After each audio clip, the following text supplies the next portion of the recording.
Hey there, it's Haydn Halsted, your Spokane real estate resource. Today we're diving into some of the biggest issues facing our community here in Spokane, crime and homelessness. These are tough, complicated topics that impact all of us, whether it's how safe we feel in our neighborhoods or how we care for our most vulnerable residents. Spokane and Spokane Valley have both made some bold moves recently to tackle these challenges, and not everyone agrees on whether they're working. So from homelessness ordinances to a policing nonprofit under scrutiny, there's a lot to unpack here, I should say. So let's dive right into it. You've probably heard about Spokane's COPS program. It's been around for over 30 years, and this nonprofit was created after a tragic event in 1992 when two young girls were abducted in the West Central neighborhood. One of them was unfortunately murdered, and the other was never found. And out of this tragedy, the community came together to form COPS, an organization meant to make our neighborhoods safer.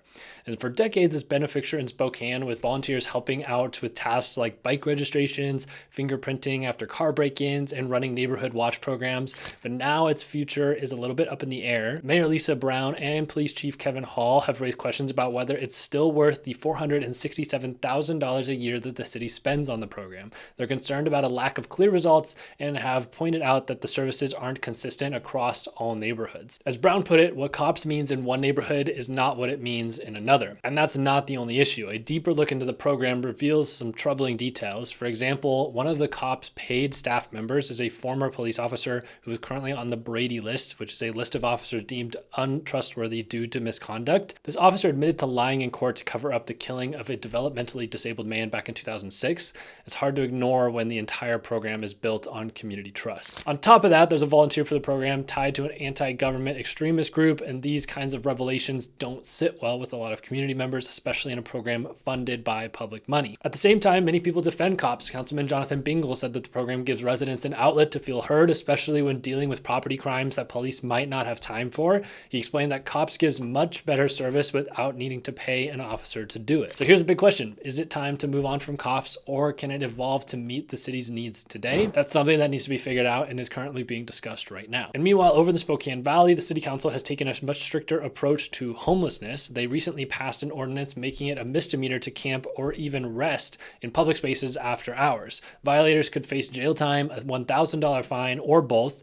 It's a big change from what it was, and it's only possible because of the recent Supreme Court decision overturning the Martin versus Boise ruling, which had previously limited cities' abilities to enforce camping bans. Spokane Valley's leaders say that this is about public safety and giving law enforcement more tools, but critics argue it's just pushing the problem out of sight without addressing the root cause like addiction, mental health, or housing. Councilman Al Merkel even suggested that homeless individuals should prove U.S. citizenship to access resources, which was a controversial idea that was quickly dismissed as unconstitutional. Deputy Mayor Tim Hattenberg, on the other hand, pointed to the city's efforts to build affordable housing and expand crisis centers using opioid settlement funds. So while the valley is cracking down, they're also making investments, but we'll have to find out if these efforts will be enough to handle the homeless situation out there. Now in Spokane, where arguably the homeless situation is worse, we need to talk about Prop 1 in that area. Last year, this measure was approved by an overwhelming 75% of voters in the city of Spokane, banning homeless camps within 1,000 feet of schools, parks, and daycares. Enforcement only started recently after months and months and months of delays tied to legal debates and political disagreements.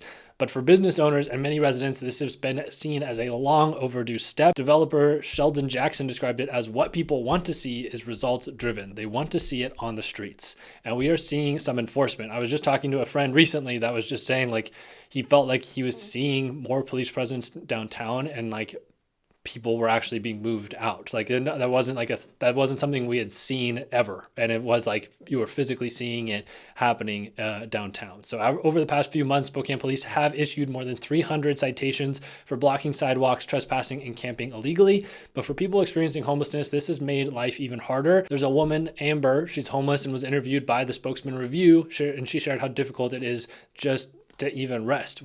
She said she literally can't even get to sit down. We are moving constantly. She described cracked feet and constant stress from being told to pack up and leave. Police admit that they don't have the resources to enforce the law across the entire city. Lieutenant Dan Waters explained that we do the best we can, but we don't have the manpower to respond to every call. And that raises the question, can enforcement alone solve Spokane's homeless crisis?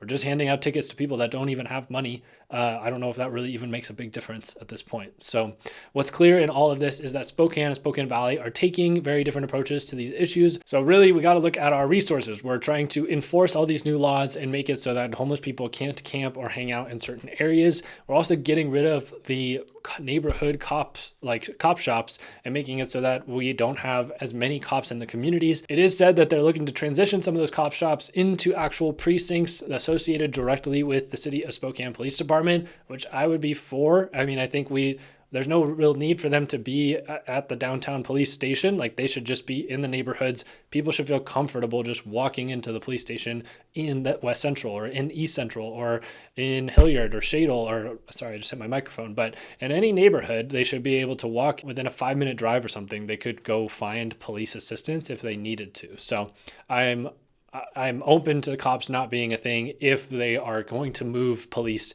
into precincts in neighborhoods. But that's just my personal opinion. I'd love to know what you think. I mean, for me, it's not about policies or headlines. It's about what kind of community do we want Spokane to be? Do we want to double down on enforcement, or do we actually want to invest in addressing the root causes of these homelessness and crimes issues?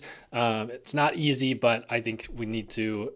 I don't necessarily think that just handing out citations is the answer to any of all this. So what do you think? Are Spokane and Spokane Valley on the right track, or are there better ways to handle our issues? Let me know in the comments. I'd love to hear your thoughts. And if you're curious how these issues might impact Spokane's real estate market or your neighborhood or a neighborhood that you're interested in buying in, let me know. Feel free to reach out. Don't forget to like, subscribe, and check out the resources in the description down below. You can also schedule a meeting on my calendar at a time that's convenient for you. Thanks so much for watching. I'll see you in the next video.